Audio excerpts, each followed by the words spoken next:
Les damos la bienvenida a su tiempo devocional Palabra y Café, el aroma de la palabra del Señor en nuestros corazones, fortaleciendo nuestra fe. Con el pastor Richard Rodríguez. Por R12 Radio, más que radio, una voz que edifica tu vida. Bienvenidos.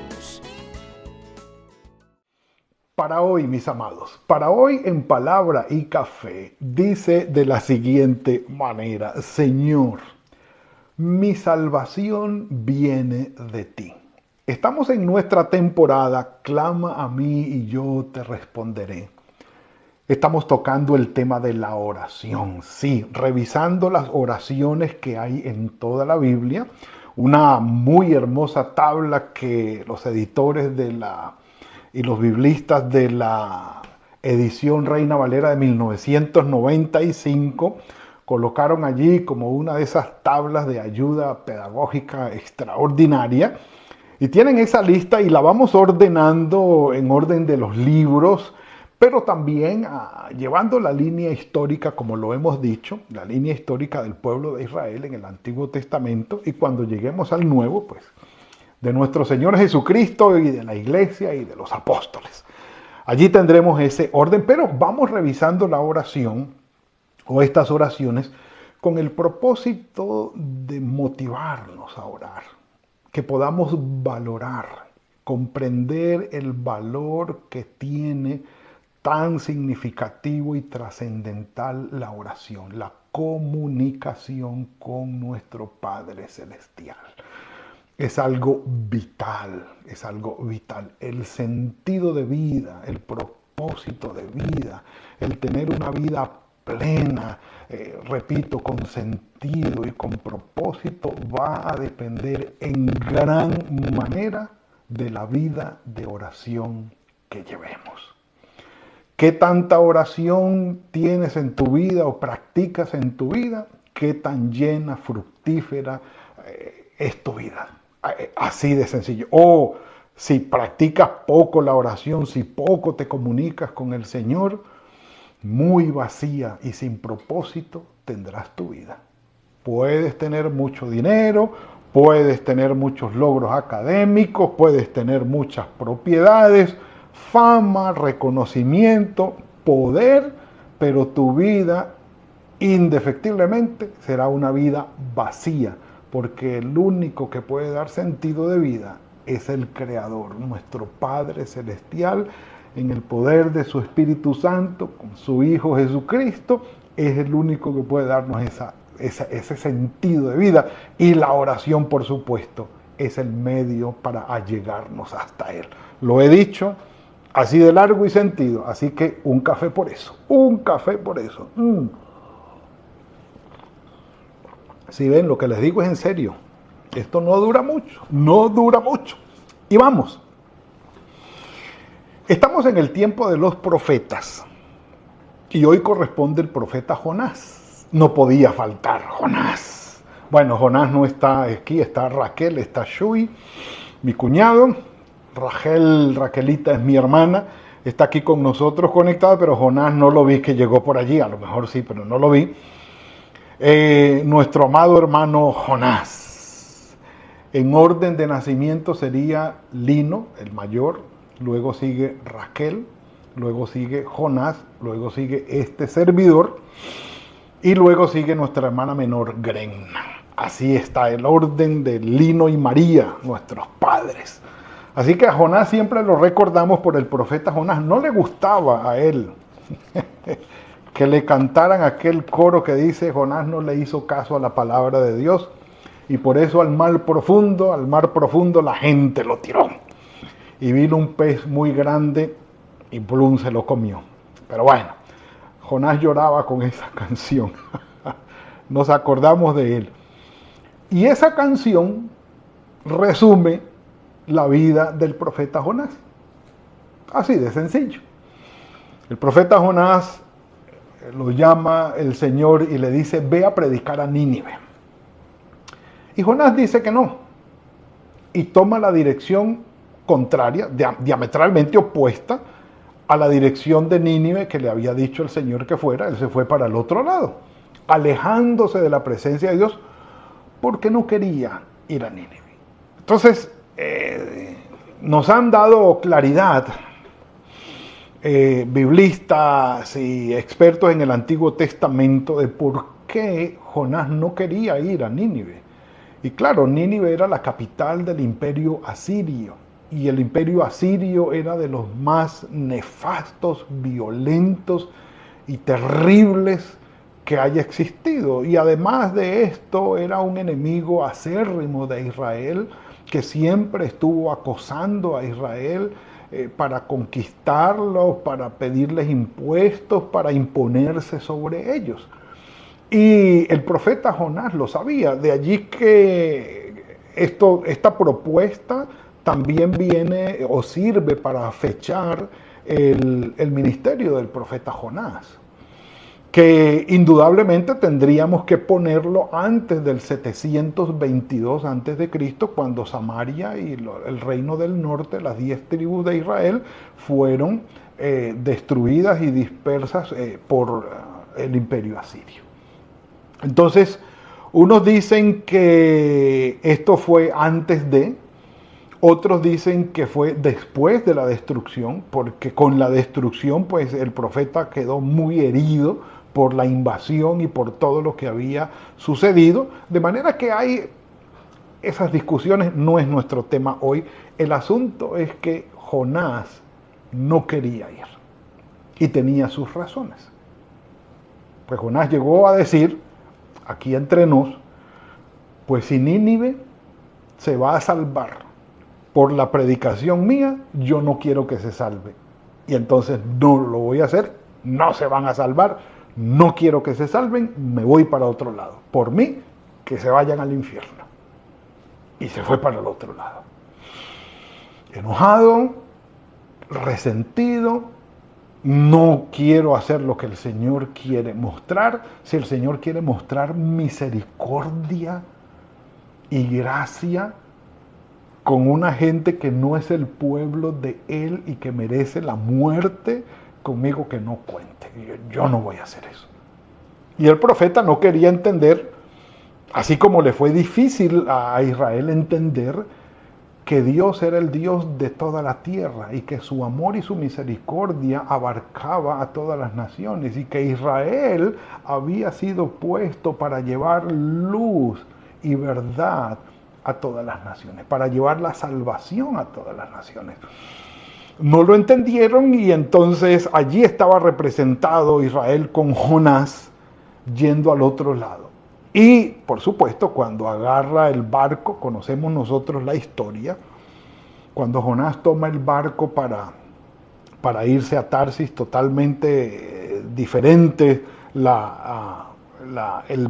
¿cómo se llama? El destino, totalmente opuesto, pues el Señor levanta una tormenta, los marineros tienen miedo, arrojan todos los enseres y la carga al mar, el mar todavía no se calma, tienen miedo, están en peligro, consultan a ver quién es el responsable de esa tormenta, echan suerte, la suerte cae sobre Jonás y le preguntan, bueno, dinos quién eres tú y qué es lo que has hecho.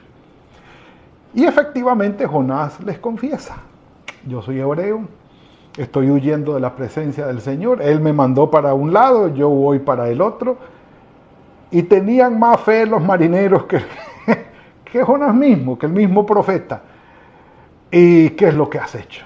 O sea, los marineros realmente creyeron, totalmente convencidos de que el gran lío en el que estaban metidos era por causa de Jonás. Y que el Dios de Israel, era el Dios verdadero y que había causado todo esto. Jonás pide que lo echen al mar y lo echan al mar. Quisieron acercarlo un poco como a la orilla para que el hombre nadara un poquito y se llegara a la orilla, pero el Señor no lo permitió. Y dice el final del capítulo 1, cuando fue lanzado Jonás al mar, en el versículo 17, pero el Señor tenía dispuesto un gran pez para que se tragara a Jonás. Y Jonás estuvo en el vientre del pez 3 días y 3 noches. Referencia que toma nuestro Señor Jesucristo para hablar acerca de su muerte y de su resurrección. Pero ¿cuál es el punto? La oración de Jonás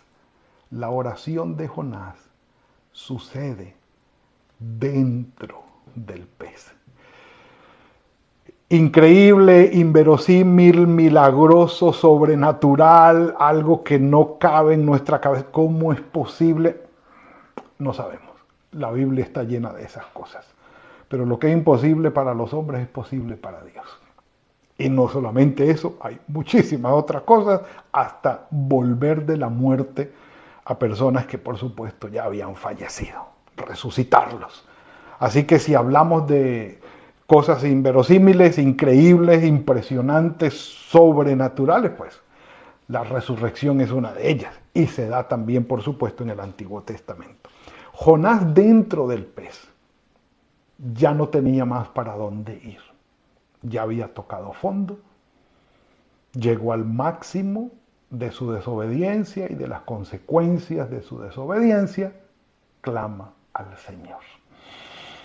Muy parecido, yo creo que sí, muy parecido con nosotros.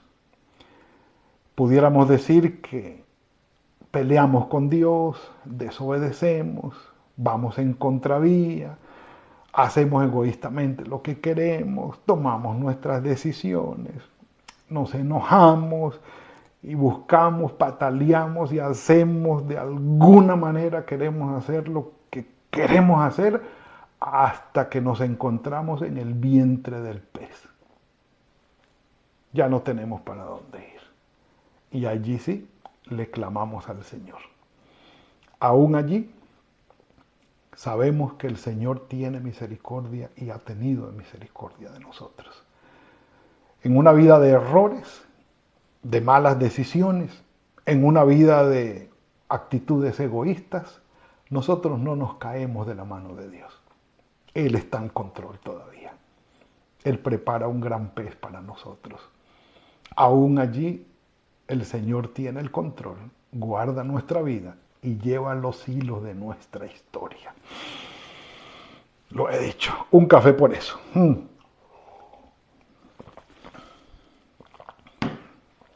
Dice Jonás entonces, la oración es sencilla, sentida, con todo el corazón.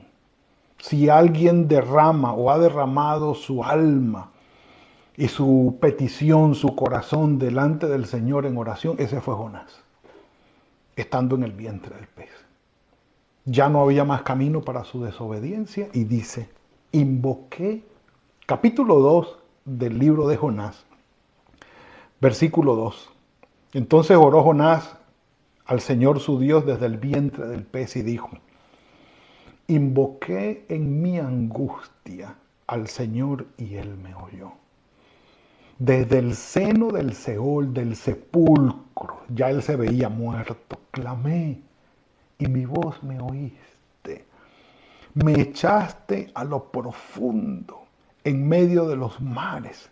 Me envolvió la corriente. Nos podemos imaginar Jonás en el mar, en medio de aquellas grandes olas y de aquella gran tormenta, dando tumbos sin saber para dónde quedaba, para arriba o para abajo, totalmente perdido. Me envolvió la corriente, y tus olas y tus ondas y tus olas pasaron sobre mí.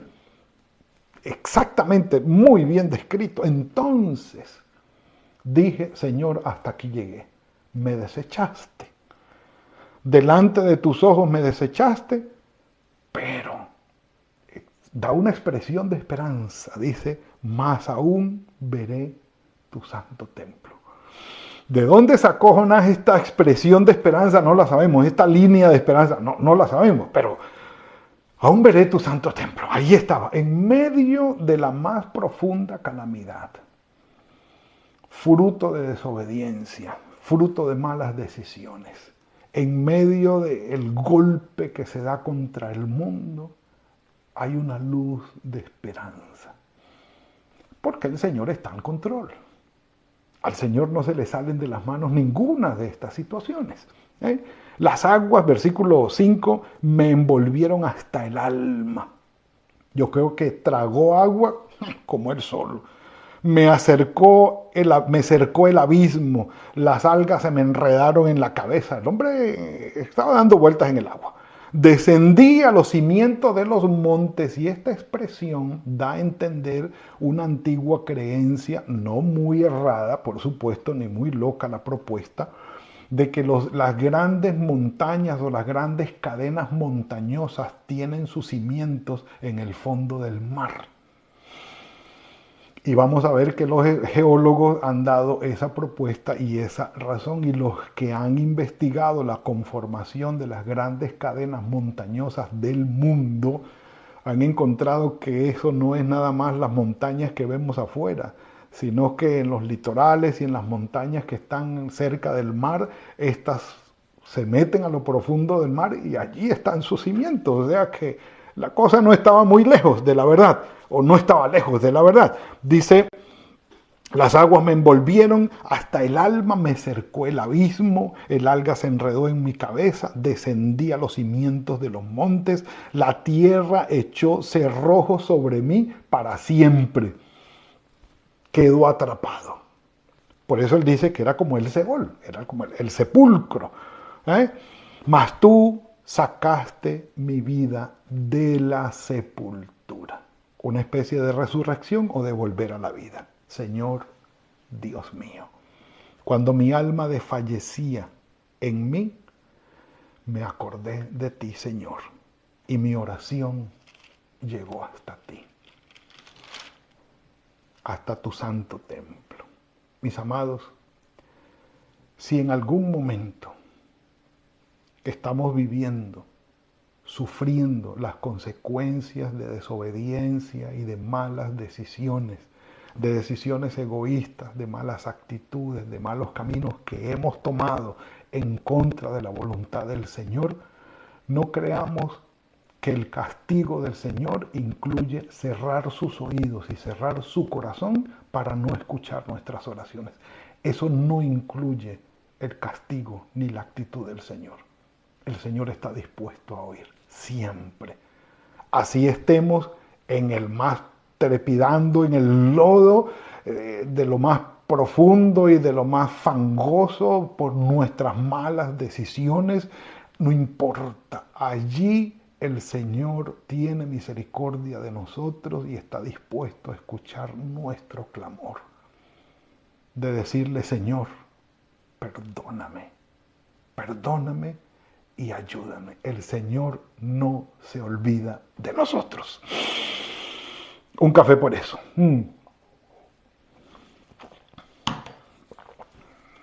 Y dice más adelante, los que siguen vanidades ilusorias, su fidelidad abandona. Vanidad de vanidades, todo es vanidad. Y es exactamente el mismo término en hebreo.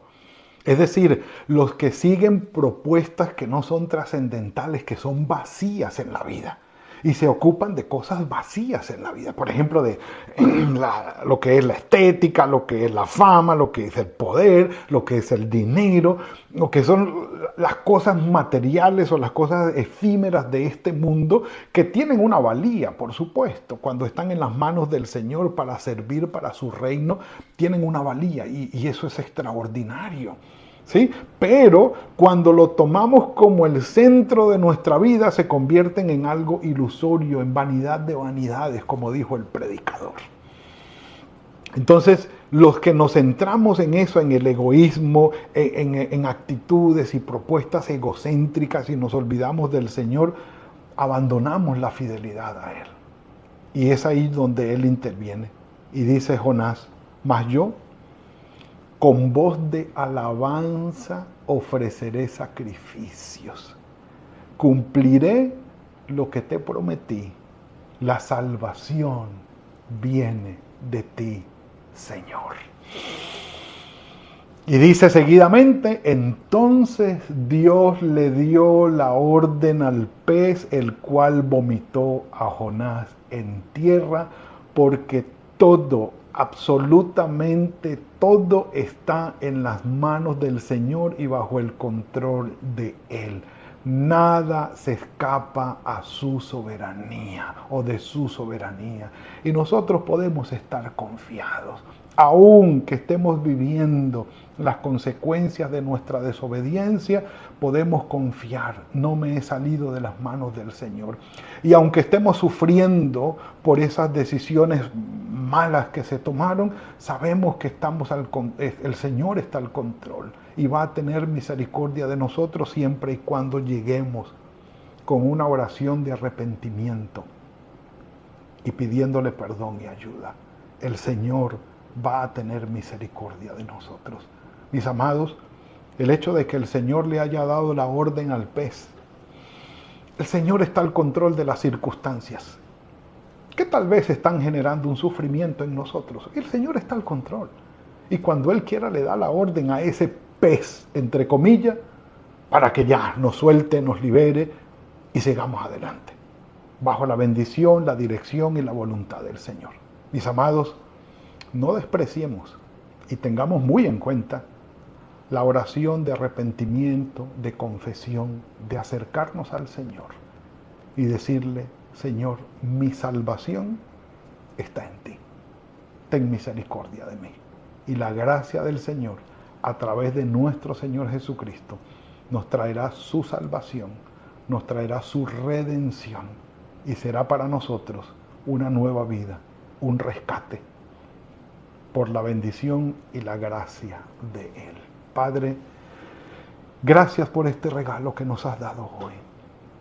Sabemos, Padre, que nuestras vidas siempre están en tus manos. Nada escapa a tu control. Perdónanos, Señor, si hemos caminado por sendas que no están en tu voluntad. Perdónanos, Señor. Y si hay algún corazón aquí presente que necesita hacer confesión y arrepentimiento delante de ti, gracias, porque sabemos que tú escuchas y tu misericordia y tu gracia cubre cada corazón. Óyenos, Padre, te lo rogamos.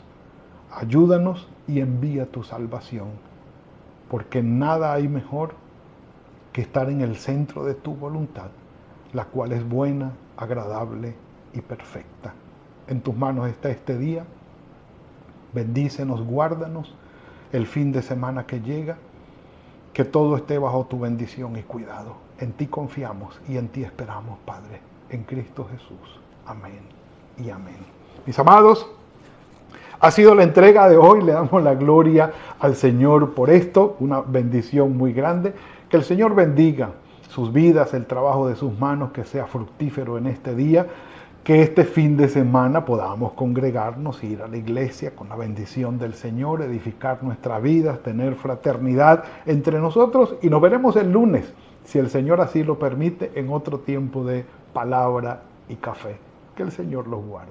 Gracias por compartir con nosotros este espacio de palabra y café.